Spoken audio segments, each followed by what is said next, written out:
நான் உங்கள் டிஎன்ஏ மற்றும் பிரஸ்ன ஜோதிடர் சுப்ரஜா சுரேஷ்குமார் கோவையிலிருந்து. இன்றைக்கு நம்ம பார்க்க போகிறது ஆவணி மாத பலன்கள். நிறைய நல்ல பண்டிகைகள் இந்த மாதத்தில் வரப்போகுது. கோகுலாஷ்டமி, அடுத்ததாக விநாயகர் சதுர்த்தி அண்டு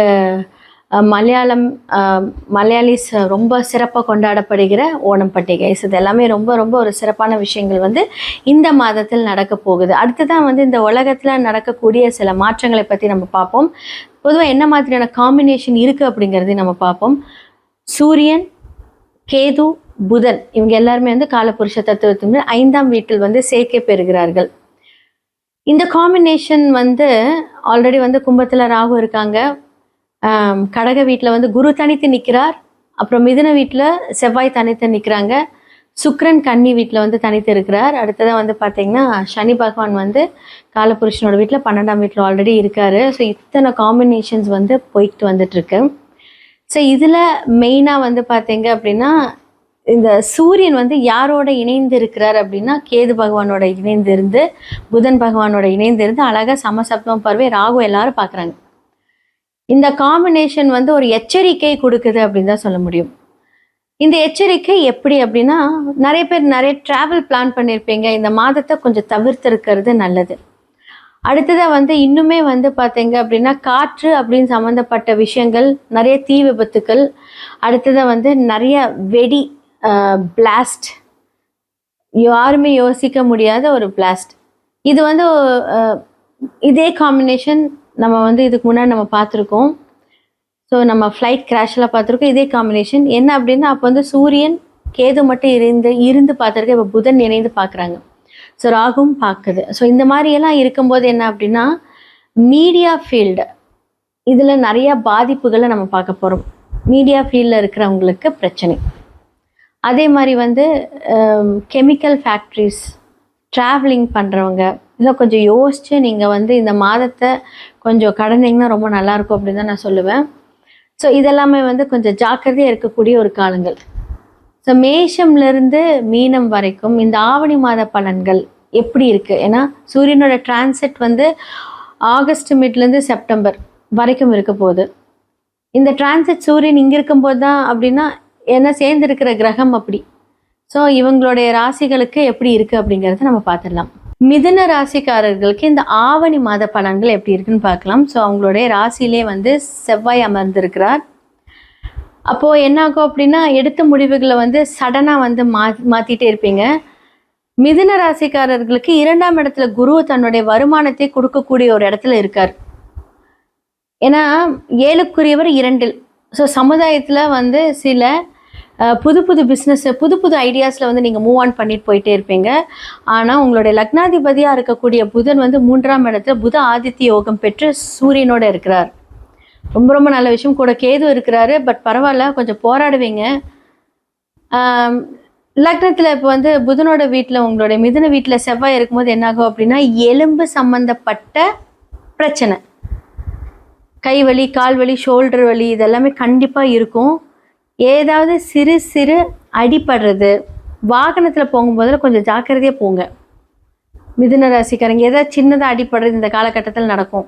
அப்படி இல்லாட்டி பார்த்தீங்க அப்படின்னா டெஃபினட்டாக எலும்பு, அந்த எலும்போட மஞ்சள் சொல்லுவாங்க இல்லைங்களா, இந்த பார்ட் எல்லாமே பார்த்தீங்கன்னா இப்போ கொஞ்சம் பாதிக்க ஆரம்பிக்கும். வரவுகள் வரும், அதற்கேற்ற மருத்துவ செலவுகளும் இருக்கும். 5ஆம் இடத்துல சுக்கிரன் ஆட்சி பெறுகிறார். இப்போ சில பேர் சுக்கிரன் சார்ந்த ஒரு பிஸ்னஸை ஸ்டார்ட் பண்ணுவீங்க. லைக் எனி காஸ்மெட்டிக்ஸாக இருக்கட்டும், ஒரு பியூட்டி சலூன்ஸாக இருக்கட்டும். இந்த ஃபீல்டில் போகணுன்னு நினைக்கிறவங்க இந்த மாதத்தில் ஸ்டார்ட் பண்ணலாம் அப்படின்னா தாராளமாக உங்களுக்கு ரொம்ப ஃபேவரபுளாக இருக்குது. சூப்பராக ஸ்டார்ட் பண்ணலாம். சுப விரயங்கள் நடக்கும். காதல், திருமணம் நீங்கள் வீட்டில் சொல்லணும் அப்படின்னா செப்டம்பர் மாதம் ஒரு 3ஆம் தேதிக்கு மேலே வீட்டில் சொல்லுங்கள். இப்போ வேண்டாம், இப்போ நீச்சத்தில் இருக்குது. ஃபர்ஸ்ட் ஆஃப் 15, அதாவது நான் சொல்கிறது ஃபர்ஸ்ட் 10 days நீச்சத்தில் இருக்கார். அதுக்கப்புறம் மாறிடுவார். செப்டம்பர் ஃபர்ஸ்ட் வீக் அப்புறமா நீங்கள் வீட்டில் உங்களுடைய காதல் விஷயத்த சொன்னீங்க அப்படின்னா 100% அது ஒர்க் அவுட் ஆகும். புதுசாக ஒரு பிஸ்னஸ் பண்ணுறீங்க அப்படின்னா கர்ம சனியாக இருக்கார். உங்களுக்கு இப்போ தொழிலில் யார் ப்ளஸ்ஸு, என்ன மைனஸ்ஸு, எப்படி இருக்கணும், எப்படி செலவு பண்ணணும், நிறைய பாடங்களை சனி பகவான் கர்ம சனியாக இருந்து இவ்வளோ நாள் சொல்லி கொடுத்துருக்காரு.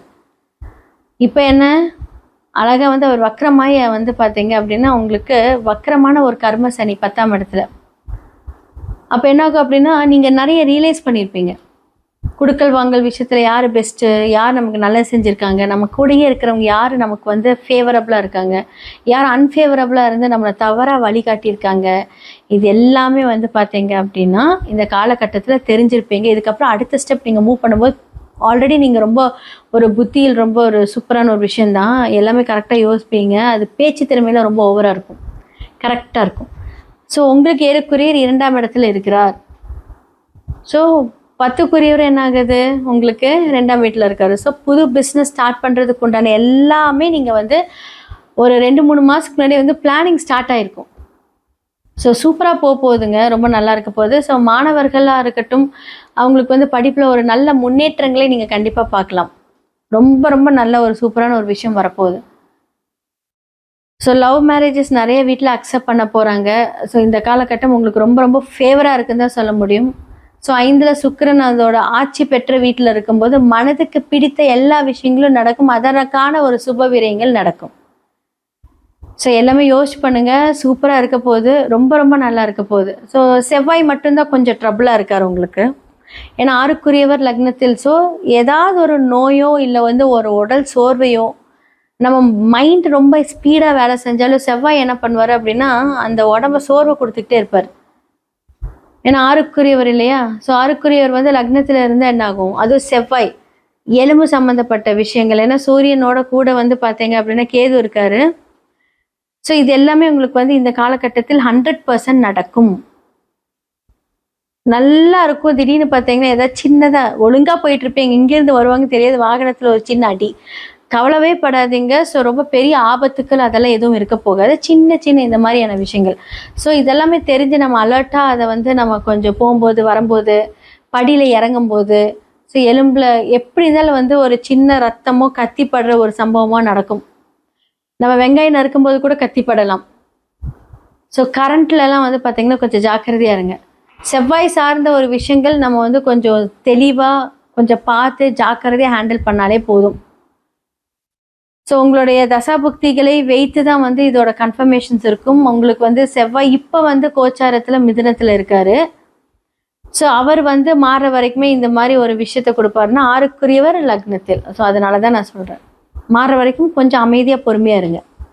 எல்லாமே சூப்பராக இருக்கும். நல்லா ப்ரே பண்ணுங்கள், எல்லாமே மாறும்.